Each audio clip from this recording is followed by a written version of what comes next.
The United States has more people elected to public office on all levels than any other place. We have about 6,000 bodies of government. Americans especially engage on the local level, and I don't mean just voting. We actually serve in office and we run for office, much more so than in any other country. It's a very good point. I mean, it is. You know, I think the point to be made also is that it is truly the case that if you limit terms, you are going to really, really deprive the nation or the state of the tremendous superlative service of some of the individuals of note today in American history. The name that comes to my mind right now is that of Ted Kennedy. Ted Kennedy, for nearly 50 years that he was in the U.S. Senate, was a fighter for the common person. He literally gave his money to his staffers so that they could stay on the job because the U.S. government was paying them far less than they could make doing other jobs. When it came to fighting for freedom in South Africa, Ted Kennedy was pounding his hand on the table, fighting Reagan, and they had to override the veto that he imposed on the nefarious government in South Africa. So you look at him and you look at many others. Dr. Dietmar, I think why should we remove these people who are fighting so hard for the common man? Dr. Dietmar, I think you make an excellent point. I think Ted Kennedy is a great example, but let me give you another one. Let's look at Jimmy Carter. Jimmy Carter had a term limit because he was president, and those years after, he found other ways to serve the public outside of Jimmy government. Carter only ran once. He lost. Yeah, well, he lost. He lost. But the point is that even if he had, he would have By the right. way, He would have only had 4 years. The power of The point is, incumbency you can really make a helped difference Jimmy outside of the Carter, government. didn't it? No, it They really didn't. helped Jimmy Carter, didn't It did not. It did Going not. But against the oldest you're man right. ever to run for You're president, he absolutely still right. lost. But that's the minority once again, and we'll bring the number up again. In Congress, over 90% of people are reelected. So yes, it didn't help Jimmy Carter, and yes, Jimmy Carter did not suffer from a term limit. But the point is, my point in that is that there are other ways to serve outside of being in public office. I'd like to say term limits seem to be a cure for pathology, and Connie, I think we talked about it, you mentioned before, is civic literacy. And because people are not aware of what's going on, we're having to do this term limit to keep somebody that's corrupt from being there too long in power. If we up the civil literacy, then voters are very conscientious about what's going on. Keep the good guy, we pluck out the bad guy. Yeah. So I think that, we're looking at this thing, it's multidimensional actually, is that, if we're talking about a society like ours where the voter turnout is very low, talking about term limits one way. If you have a society where it's, higher, maybe you don't need term limits. Yeah, Actually, the voter turnout is not all that low. we have It's the, just we what have you're the looking- lowest voter it's turnout of just any what you're industrialized looking at. democracy. If you look at, come on. No, it is Look low. at the new, Out any look at Ted the and I newer teach this. studies That's- about finish how the many point. times a year Americans go to the polls. How many times how many elections do we have We have a per lot of year? elections. And it is an enormous number in comparison to any other country. We Just have- because you have we more have primaries, elections we doesn't have mean that. primaries, and then we have a general election. Our polls are open at least twice a year. You can have Well, more if you elections, but that compare doesn't- congressional elections with parliamentary elections, where they don't have any Right, they don't. They're just primaries. named. In most countries, they don't have primaries. The party chooses the candidate. So we have more opportunities for citizens to participate. Exactly. Absolutely. But that And doesn't they mean do. they're doing it. And Yes, this gets they to the do. If you this look gets at to the the number of times, if you add up the number of times people have to go to the polls and how many people are going in and checking in, listen.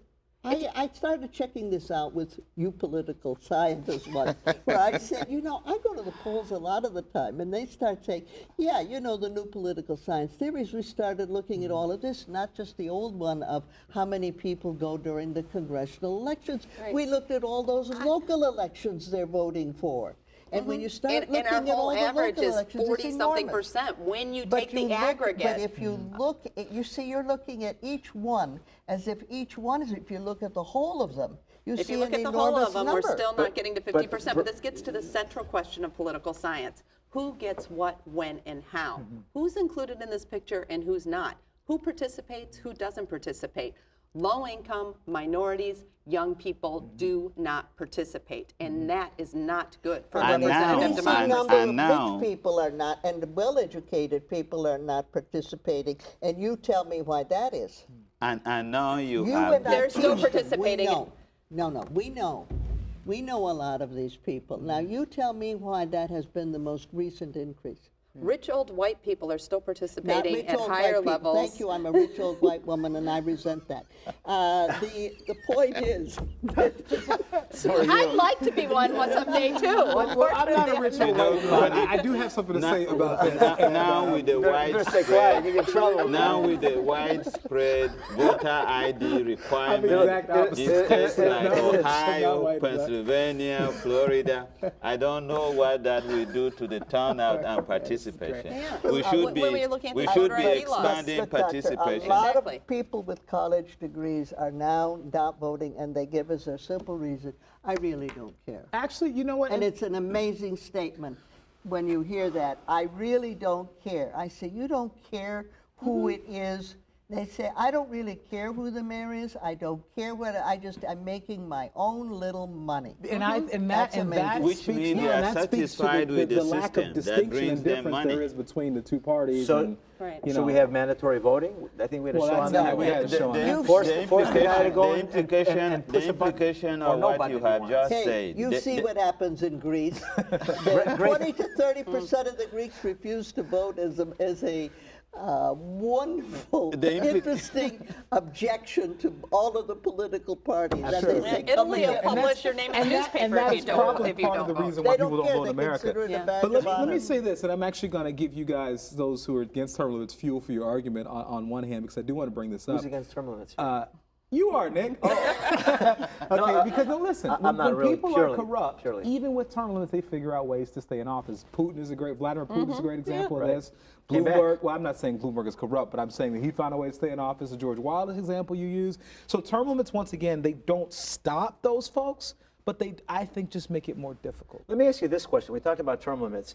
If you, let's say, because we didn't talk about the amount of time, how many terms, and that's important too. Because if you said one term, it's a different argument than saying letting somebody stay in for 15 years, like cap it at 15, because it changes this conversation a lot. But let's talk about if there was, say, a term limit for an office, you have to step out, but you can come back again. Yeah, well, that shows that's Russia. that's Russia has that system. Are we talking about that kind of term limit, or are we talking about you're finished and you're gone? Because if you Well, could do it that way, now okay. you create an incentive for that guy not to be a pure lame Yeah. duck if he has his eyes back on the seat.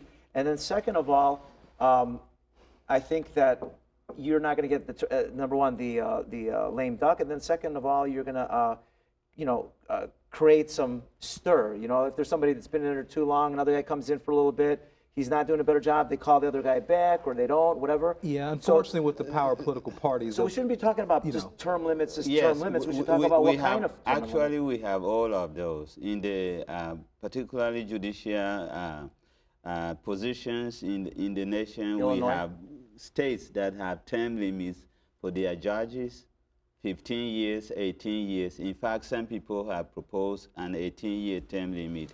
How about Illinois? Illinois for its elected judges, because half of the judges are No, appointed. we don't. And half we are. don't. We have a staggered term. Well, that but would in be- New that York, would we be an have- interesting idea. If we extended the circuit court judges who are elected to 10 years, and that'd be the same as the appellate and Supreme Court. I have heard a very serious suggestion, which at first I thought was strange, and now I see the sense in it. I'm not saying I'm for it, but I see the Uh-oh, I sense think- in it. I think we got that some movement on every this. judge be limited to one term. And then if you, at the end of being a 10-year circuit judge, if you don't go to the appellate court, then you're completely out. yes, many states in the union have term limits for their judges.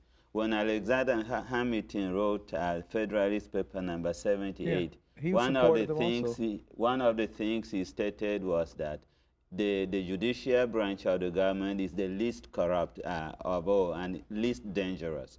So we have a situation now where the Supreme Court of the United States is smacked into the politics of the day by the decisions that they make. They are no longer as least dangerous as Alexander Hamilton had envisioned. Yeah. But so many people are saying the Supreme Court justices should not serve a life term, but it should be limited to, say, 18 years, 20 years, and they should be out.